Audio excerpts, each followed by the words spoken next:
안녕하세요. 요양백서입니다. 우리 보호자님들, 부모님 모실 요양병원 알아보실 때 정말 막막하시죠? 인터넷에 정보는 너무 많은데 다 비슷비슷해 보이고 막상 방문 상담을 가도 뭘 물어봐야 할지 잘 모르겠고요. 그냥 깨끗하고 가까우면 되겠지 생각하셨다가 나중에 후회하시는 경우도 제가 많이 봤어요. 그래서 오늘은 제가 좋은 요양병원을 고를 때 이것만큼은 꼭 확인하셔야 하는 10가지 현실적인 기준을 하나하나 짚어드릴게요. 조금 길 수도 있지만 우리 부모님이 지내실 곳을 정하는 중요한 일이니까 끝까지 들어보시면 분명 도움이 될 거예요. 10가지 기준, 너무 많다고 생각하실 수 있는데요. 제가 이걸 크게 3가지 묶음으로 나눠서 설명해 드릴게요. 첫 번째는 의료적인 부분과 안전, 두 번째는 어르신이 지내실 생활 환경, 그리고 세 번째는 병원의 실제 운영과 분위기예요. 자, 그럼 의료와 안전에 대한 기준부터 볼게요. 가장 먼저 확인하실 건 의료진이에요. 요양병원은 병원이잖아요. 그럼 당연히 의사가 있어야겠죠. 매일 상주하는 전문의가 있다면 가장 이상적이에요. 하지만 현실적으로는 일반의가 상근하고 전문의가 정기적으로 회진하는 형태가 많아요. 중요한 건 어떤 과의사가 상시 진료를 맡고 있는지, 전문의가 얼마나 자주 직접 회진하는지를 확인하는 거예요. 두 번째는 재활치료실의 규모와 실제 운영이에요. 요양병원에 가시는 큰 이유 중 하나가 재활치료 때문일 텐데요. 이 재활치료실이 그냥 구색만 갖춰놓은 곳이 생각보다 많아요. 상담 가셨을 때 치료실을 꼭 눈으로 보시고요. 치료기구들이 잘 갖춰져 있는지, 깨끗하게 관리되고 있는지 보세요. 그리고 치료사 선생님은 몇 분이나 계신지, 그분들이 물리치료사나 작업치료사 같은 전문 자격증을 가진 분들인지도 확인하면 좋아요. 하지만 가장 중요한 질문은 이거예요. 우리 부모님이 입원하시면 하루에 몇 분, 일주일에 몇 번이나 1대1로 재활치료를 받게 되나요?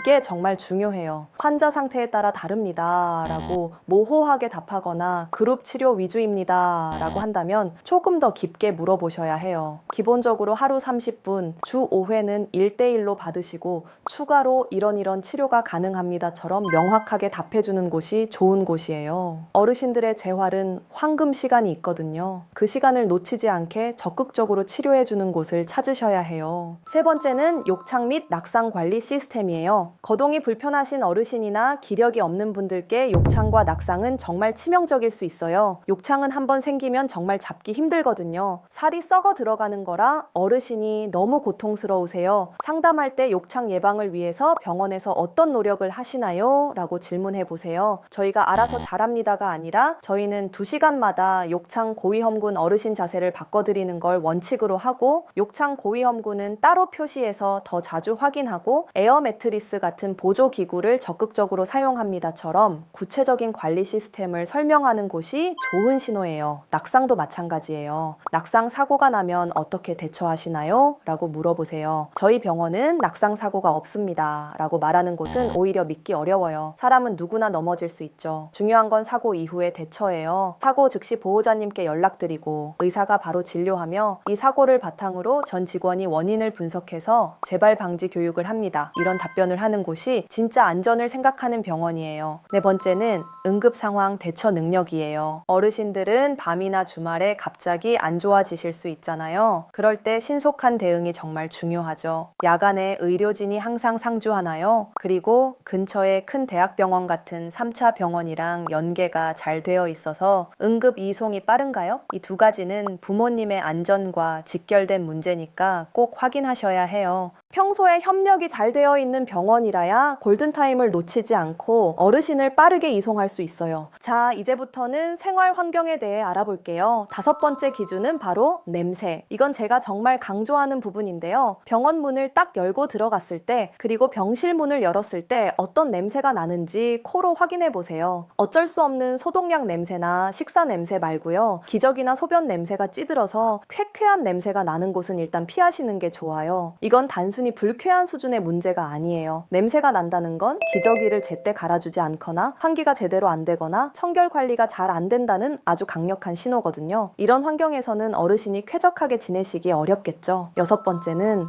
식사예요. 어르신들 병원에 계시면 하루 3끼 먹는 게 가장 큰 즐거움이자 건강을 지키는 기본일 수 있어요. 상담 가시면 꼭 일주일치 식단표를 한번 보세요. 영양사가 균형 잡힌 식단을 짜는지 반찬은 다양하게 나오는지요. 특히 삼키는 게 어려운 분들을 위한 연하식이나 다진식이 따로 준비되는지, 튜브로 식사하시는 분들을 위한 경관식은 어떤 제품을 쓰는지, 영양 관리는 어떻게 하는지 확인해야 해요. 콧줄이나 뱃줄로 식사하신다고 해서 다 똑같은 게 아니거든요. 어르신 영양 상태에 맞춰서 꼼꼼하게 관리해주는 곳인지 꼭 짚어보세요. 7번째는 병실 환경 그 자체예요. 우리 부모님이 하루 종일 누워 계실 공간이잖아요. 병실에 햇볕은 잘 드는지 너무 답답하지는 않은지 직접 들어가 보세요. 그리고 침대와 침대 사이 간격이 너무 좁지는 않은지 꼭 확인하세요. 법적 기준만 겨우 맞춰서 침대를 빽빽하게 넣은 곳은 휠체어 하나 지나가기도 힘들고 옆 침대 기침 소리까지 다 들려서 쉬기가 어려워요. 창가 쪽 자리는 좋은데 복도 쪽 자리는 답답한 경우도 많죠. 화장실도 직접 가보셔서 청결한지 미끄럽지 않은지 어르신들 쓰기 편하게 손잡이나 비상벨이 잘 되어 있는지 꼭 보세요. 자, 이제 병원의 운영과 분위기를 알아볼게요. 8번째 기준은요. 제가 상담할 때 가장 중요하게 보는 것 중 하나인데요. 바로 직원들의 표정이에요. 보호자님을 응대하는 상담 실장님이나 원무과 직원 말고요. 병동에서 실제로 어르신들을 돌보고 계신 간호사님들, 요양보호사님들 표정을 스쳐 지나가면서라도 유심히 보세요. 너무 지쳐 보이거나 무표정하거나 불친절한 분위기가 느껴진다면 우리 부모님께도 그 기운이 그대로 전달될 수밖에 없어요.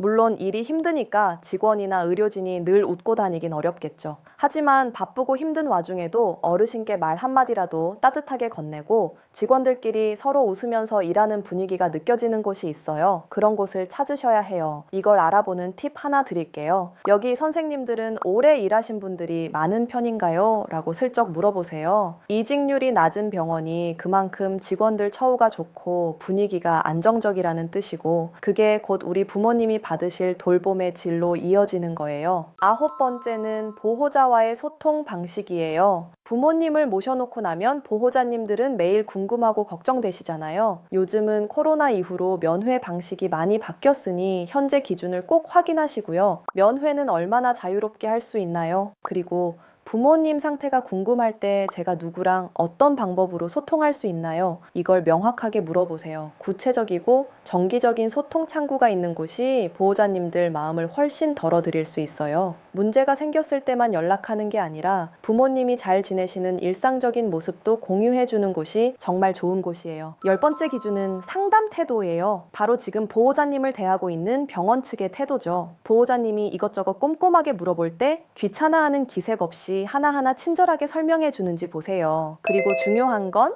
솔직함이에요. 저희가 다 알아서 해드립니다. 무조건 좋아지십니다. 처럼 좋은 말만 하는 것보다 어르신 상태를 보니 이 부분은 저희가 전문적으로 잘 해드릴 수 있지만 이런 부분은 한계가 있을 수 있습니다. 혹은 이건 의료보험이 되지만 이 부분은 비급여 항목이라 비용이 추가됩니다. 라고 솔직하고 투명하게 말해주는 곳이 오히려 더 믿을 수 있는 병원이에요. 상담 마지막에 예상되는 총 비용 견적서를 꼭 받아서 추가로 드는 비용은 없는지 꼼꼼하게 확인하시는 것도 잊지 마세요. 자, 이렇게 10가지 기준을 쭉 말씀드렸는데요. 아마 이 모든 걸 다 확인하고 가장 마음에 드는 곳을 정하고 나서도 마음 한구석은 여전히 무거우실 거예요. 내가 부모님을 병원에 보내는 게 잘하는 일일까? 혹시 불효하는 건 아닐까? 하는 죄책감 때문이죠. 그런데 이건 절대 부모님을 방치하거나 버리는 게 아니에요. 집에서 혼자 모든 걸 감당하시다가 결국 두 분 모두 지쳐 쓰러지시는 것보다 전문가들의 도움을 받아서 더 안전하고 전문적으로 부모님을 돌보는 거예요. 부모님을 포기하는 게 아니라 내 부모님께